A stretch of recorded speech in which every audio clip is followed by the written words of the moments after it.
Hey, Kamini, how are you? Hi, Hope. How are you? I'm awesome. I'm so super grateful that you're taking what I'm sure is an extremely busy time for you to spend some time with us and our office on this podcast we're doing. I think I shared with you when we met the other day on the phone that we're trying to relieve our parents around a lot of issues that are coming up for them during this quarantine.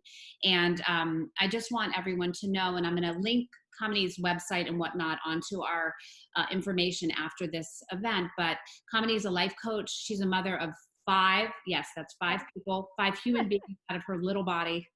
So I want to talk a little bit first for our patients and families in the area who don't even know what a life coach is, what you do, and how you support specifically kids, so they can best understand what context this conversation is coming from. Yes. So you're right. I am a mom of five. My oldest is 18 and my youngest is 6. So I have experience with the gamut of ages, if you will. As a life coach, I work with teens and adults, but for the purposes of this conversation, I will focus on the teens, helping them deal with stress, anxiety, overwhelm that's coming their way as they maneuver through these teenage years. And life coaching is different from therapy in that therapy, what I say is it's more of a diagnosis and we're trying to fix a problem. Life coaching and how I come at what I do is to meet my client where they are and figure out where they want to go. And then my job is to support them and to collaborate with them so that they are figuring out how they want to get there, and then we work on ways to get them there. So for instance, if I have a client who's stressed out about school, we talk about that, but a lot of times that stress from school, there are other areas of their life where they're feeling stressors. And so we really unravel where those are coming from and the different thought patterns and behavior patterns that are attributing to those types of stressors, and figure out tools and mechanisms to help relieve that stress so that they can move forward and they don't feel stuck in where they are. I love that. And my hope is that today we can talk about a couple of things that maybe parents are unconsciously or consciously can be doing to relieve kids of some of those thoughts and maybe even some of their own thoughts.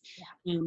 I think probably the most common question I'm getting in general is how we show up as parents during really any stressful time, but specifically one that none of us really even have experienced before, that how we're showing up that is negatively affecting our kids, ways in which we can notice that pattern in ourselves and stop it. Sorry. So I think I said the other day, I was talking to someone that, I'm when I'm really worked up, my kids aren't getting enough, getting their work done, or they're sitting in their rooms too much, or are they on social media too much. I have a lot of energy around that really isn't serving them, and getting back into patterns of parenting that are just not consistent with how I want to be and show up. So can we talk a little bit about that? Yes, absolutely. So I think the first thing that we have to recognize as parents is that we have to practice our own self-care. It really goes back to that concept of, if we are running on empty, we have nothing left to really give our children. And in this time of uncertainty, it is really vital. It's vital to practice our own self-care, our own self-compassion, recognize how we're feeling as parents, because if we don't address our own stressors, our own anxieties, inadvertently we start to project them onto our children. The other thing that ends up happening is, if we don't deal with our own emotions, we don't have the ability to give our kids the space that they need right now to deal with those emotions that are happening. And so the very first thing that I would say to parents is, start with yourself. Really practice that self-care, that self-love, that self-compassion that recognizes, what is it that I'm feeling and what do I need?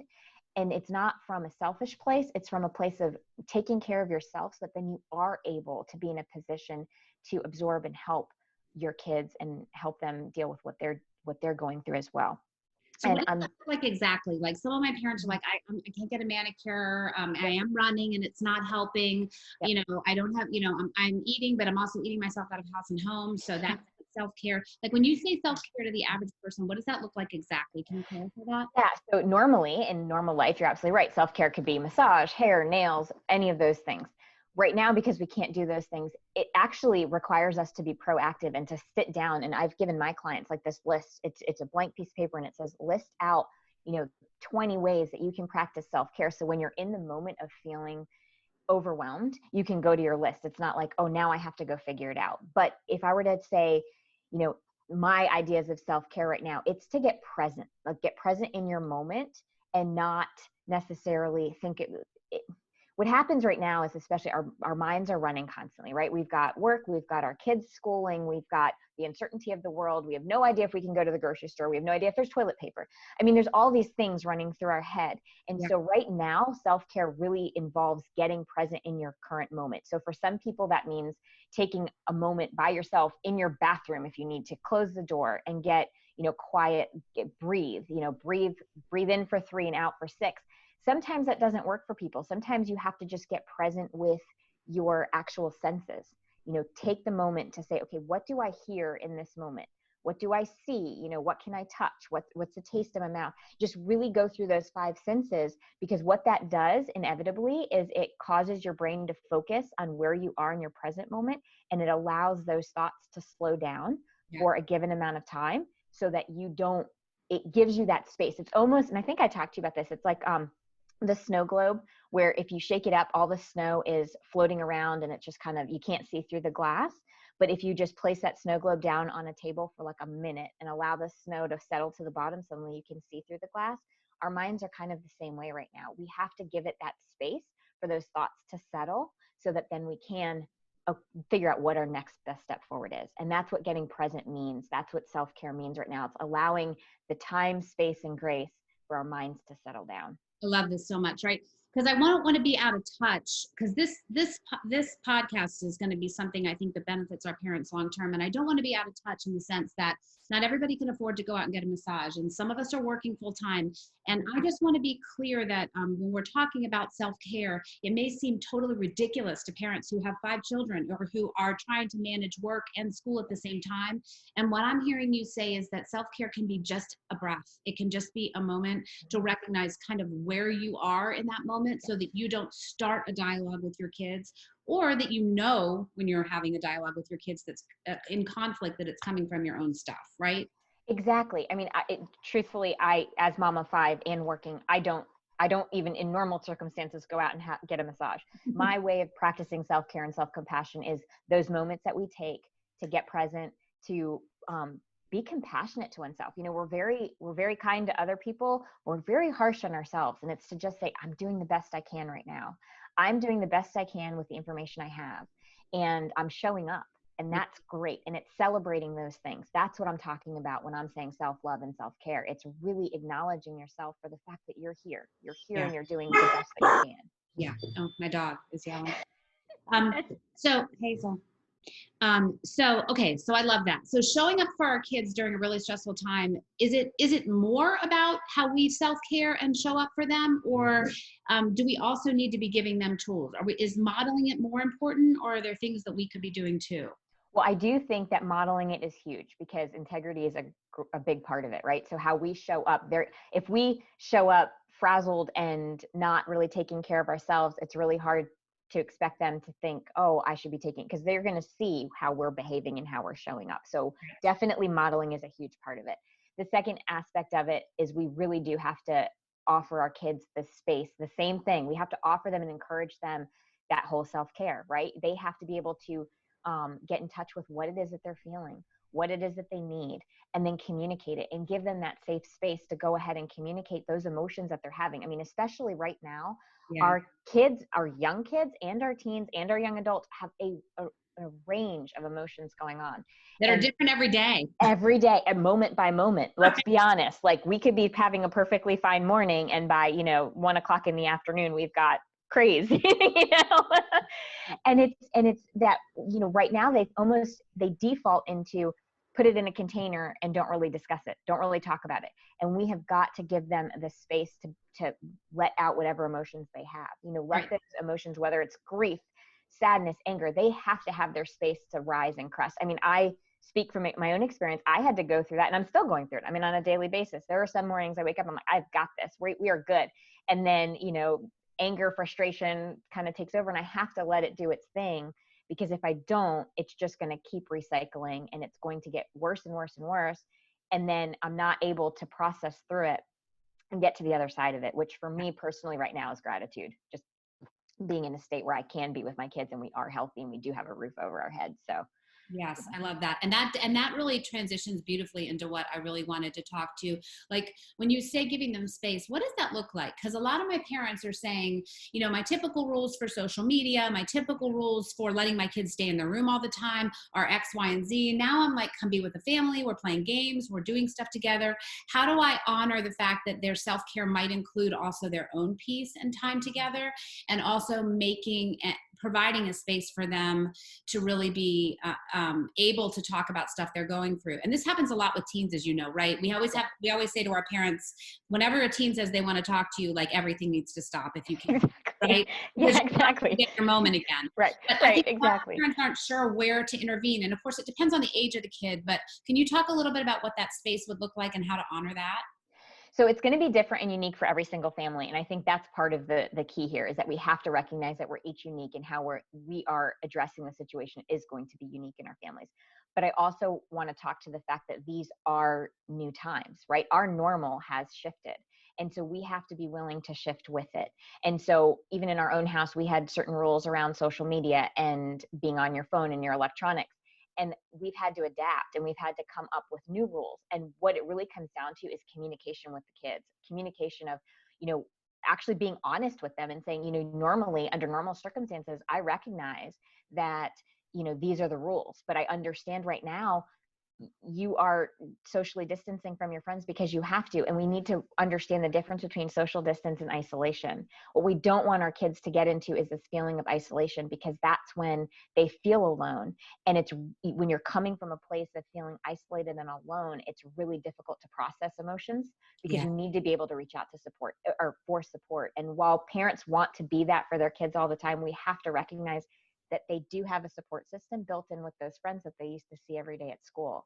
And we have to encourage them to be able to communicate with those people. So I do think that right now families do have to communicate. We have to communicate more. It's almost like over communication is the better part of wisdom. And in terms of them being in their room, Again. I love that again. Say that again.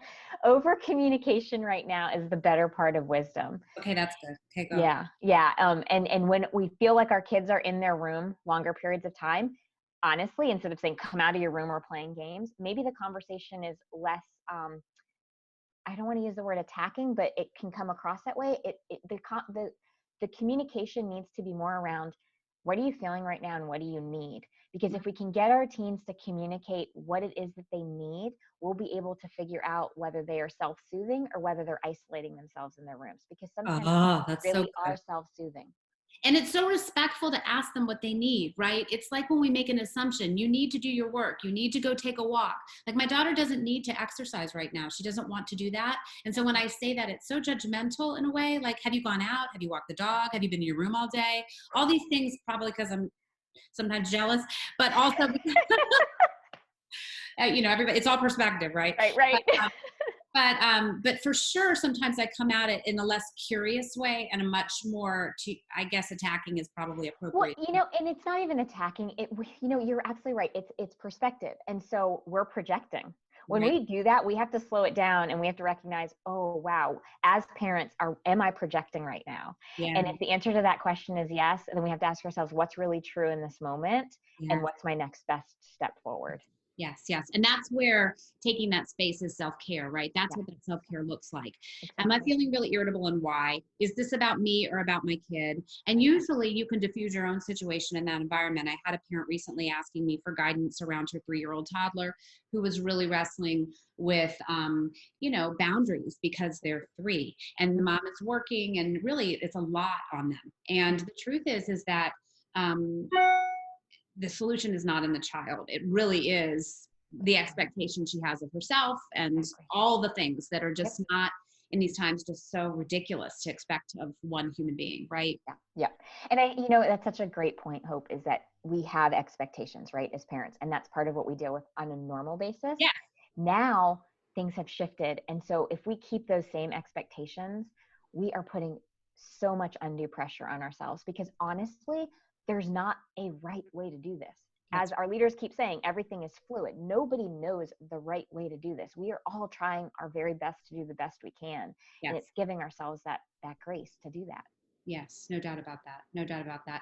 And the other comment I just want to get your perspective on is just to that point regarding happiness, right? So I also am hearing a lot of parents saying, I just want them to be happy, and for me, and we're going to talk a little bit about this with another one of my, one of the psychologists I'm interviewing later regarding pain and loss. So I don't want to necessarily get into a large conversation about allowing our kids to have pain, but in terms of happiness, that curiosity can also be applied to that, right? Because some of our kids are actually, I don't know if this is your experience with all your kids, because you probably have tons of different personalities, but I've never seen my teenagers more relaxed than they are now in my office. They're bored, but they are relaxed. They are. A lot of them are so relaxed. Are you noticing that too? It's so interesting you said that, because I was just talking, well, my kids, yes, but then also with some of the girls and guys that I'm working with, they're showing up in such a different way. And it's because certain stressors and that to-do list and the I have to be here, here, and here has suddenly disappeared. So they have more of this space to just be themselves and to figure out what it is that they want to work on. But they are bored. They're a little bit bored. I will admit to that. But in terms of happiness, your point about we want our kids to be happy. And yes, I mean, ultimately as parents, we want our kids to be happy. I think the line when I talk about it, it's understanding the distinction between contributing to happiness and being responsible for it. And so while right now, the distinction is between being responsible for somebody's happiness or contributing to it. Okay, I love that. Because when we think that we're responsible for their happiness, we get stuck. We're in a rut at that point. We have to recognize, and I think this is across the board, even as parents, but even in our own relationships, when we take responsibility for somebody else's emotions, we are actually doing a disservice to them. Yeah. Each of us is our own person, and we get to define happiness for ourselves. We get to define success for ourselves. And as parents, if we can understand that our children don't actually belong to us. We get to guide them. We get the privilege of being their guide through this and to help them get to this adulthood, and so that they can go off and do whatever it is that they choose to do. And so in this moment, especially, we want to, we see them upset and we just want to get into fix it mode. And what we have to recognize is we can't fix it, but we can support them and we can honor them and we can communicate with them and we can give them the space to try to figure out some of this for themselves while loving them, while wholeheartedly, unconditionally loving them. Love that. I just love that. I would really love, if you're up for it, to come back and talk one more time, maybe next week, about in this space, how to give our kids the tools that they've not been able to practice on how to find their own compass and figure out who they want to be, right? In the absence of all of the things that they told themselves. Can we do that? Because I think that would be so awesome. You are amazing. How can people find you if they want to work with you or find out more about what you do? I know you have some blog posts you put up from time to time. I know you speak. Tell me how people can find you. Yeah, I'm sort of kind of all over right now, but they can find me on the internet at KaminiWood.com, KaminiWood.com. I'm also on Facebook, so they can connect with me there and send me a message there. I do answer all of my messages. And like you said, I do have blog posts, and I just recently released a book. So, Yes, forgot about that. Thank you for saying that. Oh, thank you. I'm going to link that too if I can figure out how to do it. I'm still figuring stuff out.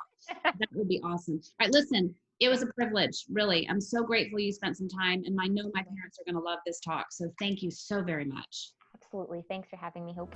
Have a good day. Be safe. You too. Okay, bye.